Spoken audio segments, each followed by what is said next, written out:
नमस्कार दोस्तों, इस वीडियो में हम देखेंगे डीलिमिटेशन कमीशन, जिसे हिंदी में बोला जाता है परिसीमन आयोग। तो ये है भारत के chief election commissioner Rajiv Kumar.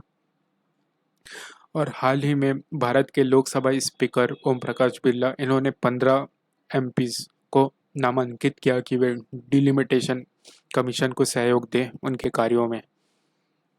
तो आइए जानते हैं डीलिमिटेशन क्या होता है। ये एक तरीके की प्रक्रिया होती है जिसके थ्रू हम टेरिटोरियल कॉन्स्टिट्यूएंसीज को बांटा जाता है, उसके लिमिट्स, उसकी बाउंड्रीज को तय किया जाता है, उसके एरिया, क्षेत्रफल एवं वहाँ की आबादी के अनुसार। तो डीलिमिटेशन कमीशन का कार्य होता है हर एक पॉपुलेशन को वहाँ की टेरिटोरियल कॉन्स्टिट्यूएंसी के हिसाब से इक्वल रिप्रेजेंटेशन मिले तथा जोग्राफिकल एरिया, भौगोलिक एरिया, उसका एक फेयर डिस्ट्रीब्यूशन हो, डिवीज़न हो, ताकि कहीं किसी एक पॉलिटिकल पार्टीज को एडवांटेज ना हो दूसरे के कंपेयर में, तथा वन वोट वन वैल्यू के प्रिंसिपल को फॉलो किया जाए। तो इसका अगर कंपोजिशन देखें तो डिलिमिटेशन के अंतर्गत 3 एक्स ऑफिशियोज मेंबर होते हैं। पहला होता है सर्विंग और रिटायर्ड चीफ सुप्रीम कोर्ट या फिर चीफ हाई कोर्ट जज, जो कि इसका चेयरमैन होते हैं। फिर उसके अलावा एक होता है चीफ इलेक्शन कमिश्नर या फिर चीफ इलेक्शन कमिश्नर के द्वारा नॉमिनेटेड कोई अन्य इलेक्शन कमिश्नर। फिर एक होते हैं राज्यों के इलेक्शन कमिश्नर्स। तो जिस राज्य में डिलिमिटेशन की प्रक्रिया को प्रारंभ करना है, उस राज्य के इलेक्शन कमिश्नर को इसमें सम्मिलित किया जाएगा। अब जानते हैं इसके क्या संवैधानिक नियम है। तो आर्टिकल 82 यह कह रहा है कि पार्लियामेंट को हर एक जनगणना के बाद डिलिमिटेशन कमीशन को बनाया जाए, जो कि डिलिमिटेशन एक्ट इस्टेब्लिश किया जाएगा उसके बाद। फिर आर्टिकल 170 ये कहता है कि हर एक राज्य को यह एक्ट को अप्लाई किया जाएगा। तथा इसका फंक्शन देखें तो हमने देखा कि ये हर एक टेरिटोरियल कॉन्स्टिट्यूएंसीज को उसके पॉपुलेशन तथा उसके क्षेत्रफल के अनुसार उनका सीमांकन करता है। इसके अलावा या जो ST/SC के लिए रिजर्व सीट रहती है लोकसभा की टेरिटोरियल कॉन्स्टिट्यूएंसी, उन्हें आइडेंटिफाई करता है। अब अगर इसका हम पोजीशन देखें तो जो डिलिमिटेशन कमीशन है, इसका गठन किया जाता है एक्ट के द्वारा, डिलिमिशन लिमिटेशन कमीशन एक्ट। तो इसलिए ये क्या एक फोर्स ऑफ लॉ है, कानून के द्वारा बनाया गया ये कमीशन है।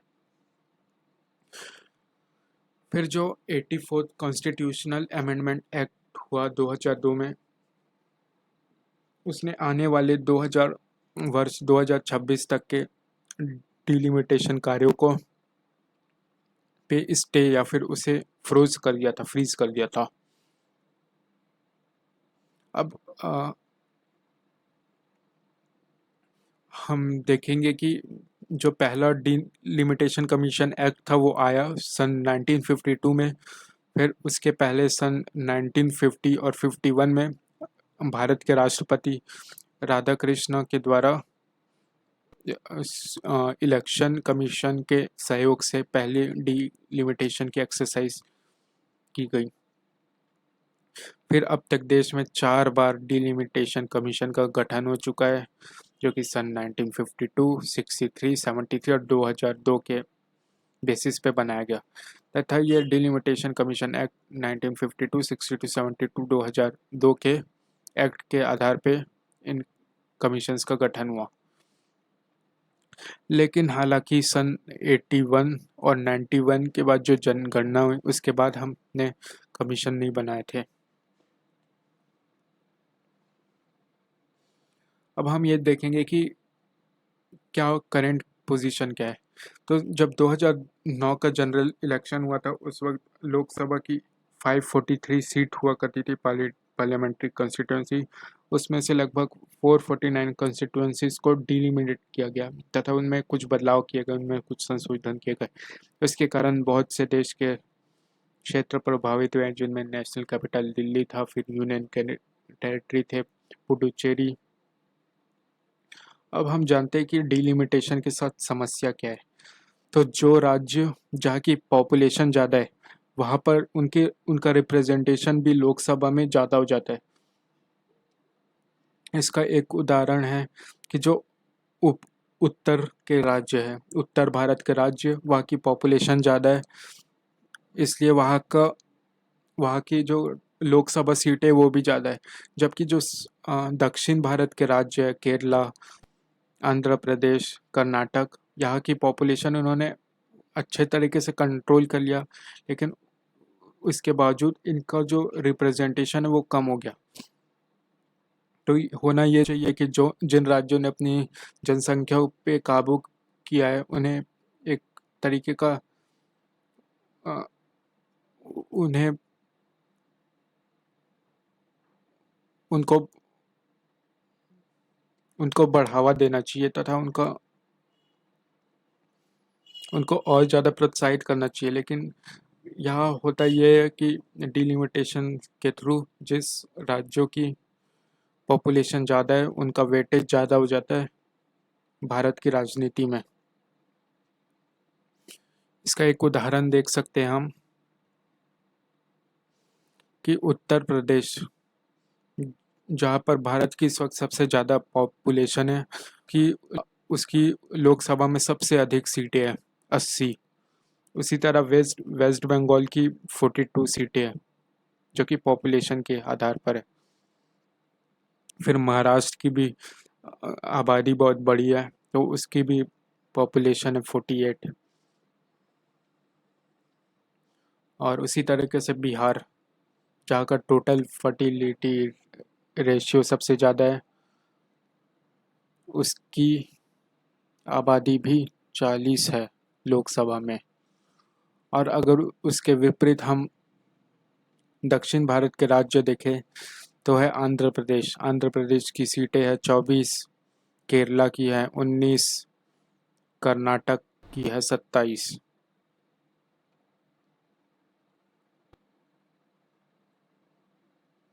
और तेलंगाना की है 17। हालांकि तमिलनाडु इसका एक एक्सेप्शनल केस है, जहाँ की सीटें 38। और अगर हम भारत में टोटल फर्टिलिटी रेशियो देखें तो बिहार में का टोटल फर्टिलिटी रेट है वो है 3.4, और यहाँ की लोकसभा में 40 सीटें। यूपी का टोटल फर्टिलिटी रेट है 2.7। तो अगर इसी तरीके से हम डिलिमिटेशन कमीशन के पुराने प्रोसेस को लागू करते रहे तो आने वाले सालों में ये बिहार और यूपी की संख्या अगर ज़्यादा बढ़ती जाएगी तो यहाँ इनकी सीटें भी लोकसभा में बढ़ती जाएगी। जबकि ये केरला का आज की डेट में फर्टिलिटी रेट है 1.6, तो आने वाले वर्षों में इनका रिप्रेजेंटेशन और ज़्यादा कम होते जाएगा।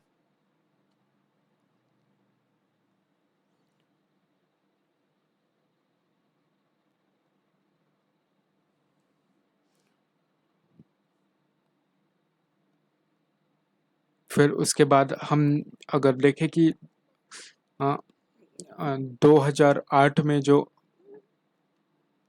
डिलिमिटेशन हुआ था वो 2001 के जनगणना के हिसाब से किया गया था, परंतु यहाँ पर एक ये लूप होल था कि जो 2000 मतलब 1971 में जो सेंसस हुआ था उसके बेसिस पे उस वक्त जो पार्लियामेंट की सीट और असेंबलीज डिसाइड की गई थी उसमें कोई बदलाव नहीं किया गया।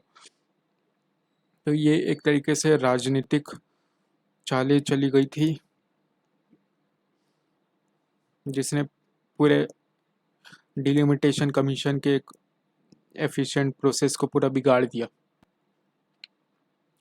फिर इसके अलावा फिलहाल संविधान ने कॉन्स्टिट्यूशन में जो लोकसभा और राज्यसभा की सीटें रहती है उसमें एक मैक्सिमम कैप तय करके रखा है कि लोकसभा में मैक्सिमम 550 सीटें होगी तथा राज्यसभा में 250 सीटें होंगी। तो इससे इसका एक नुकसान ये है कि मान लीजिए कि आज से 20 साल पहले सन 1971 में किसी राज्य की आबादी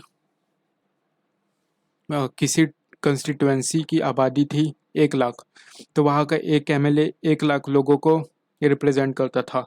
फिर अगर हम 1971 से 50 साल बाद अगर आज की डेट में देखते हैं तो मान लीजिए उस कंस्टिट्यूएंसी की आबादी आज की डेट में 10 लाख, तो आज वही एमपी क्या करेगा, 10 लाख लोगों को रिप्रेजेंट करेगा। जो एमपी आज से 50 साल पहले 1 लाख लोगों को रिप्रेजेंट करता था, आज वो 10 लाख लोगों को रिप्रेजेंट कर रहा है। तो होना ये चाहिए कि आबादी बढ़ने के साथ ही साथ वहाँ के एमपीज एमएलएस की भी संख्या बढ़े ताकि प्रॉपर ग्रोथ हो और एफिशिएंट गवर्नेंस हो, सुशासन चले। तो आगे क्या क्या इसमें सुधार लाना चाहिए? तो जो डिलिमिटेशन कमीशन ने जो वेटेज दे रखा है कि जनगण संख्या को, जब हम डिलिमिटेशन के थ्रू किसी टेरिटोरियल कंस्टिट्यूएंसी को डिसाइड करते हैं तो उसमें अलग अलग चीज़ों का वेटेज होता है, जैसे वहाँ के क्षेत्रफल, फिर वहाँ की पॉपुलेशन और अन्य चीज़ें। तो जो पॉपुलेशन का जो इसमें वेटेज है उसे कम से कम करके हमें 5 से 10% किया जाना चाहिए। फिर इसके अलावा जो हमने देखा कि 2026 तक के डिलिमिटेशन के कार्यों पे एक तरीके से स्टे लगाया गया है। तो 2026 से पहले एक पूरे देश भर में एक नेशनल कंसेंसस बिल्ड होना चाहिए सभी राज्यों के बीच, तथा नई पॉलिसीज़ का गठन किया जाना चाहिए कि किस तरीके से हम डिलिमिटेशन के कार्यों को सही तरीके से इम्प्लीमेंट करें ताकि हर वोट की वैल्यू इक्वल हो। फिर कुछ आगे क्या इसमें प्रस्ताव किए जा सकते हैं?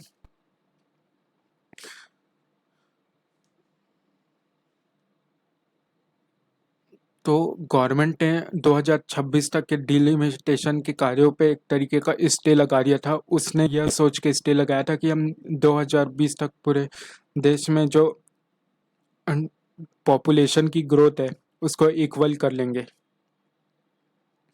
तो इस बेस पे उन्होंने 2026 तक स्टे लगाया था। तो इसके कारण क्या हुआ कि जो नंबर ऑफ लोकसभा और राज्यसभा में वहाँ के एमपी एमएलए की जो सीट्स थी, हालांकि उस पे जो कैप लगाई गई थी वो हटा दी गई है, लेकिन फिर भी 2021 का जो सेंसस था उसके बाद से जो 2002 में अमेंडमेंट आया जिसके तहत 2026 तक सीट को फ्रीज किया जा गया है, उस पर बदलाव लाया जाए। तो आज के लिए इतना ही, धन्यवाद।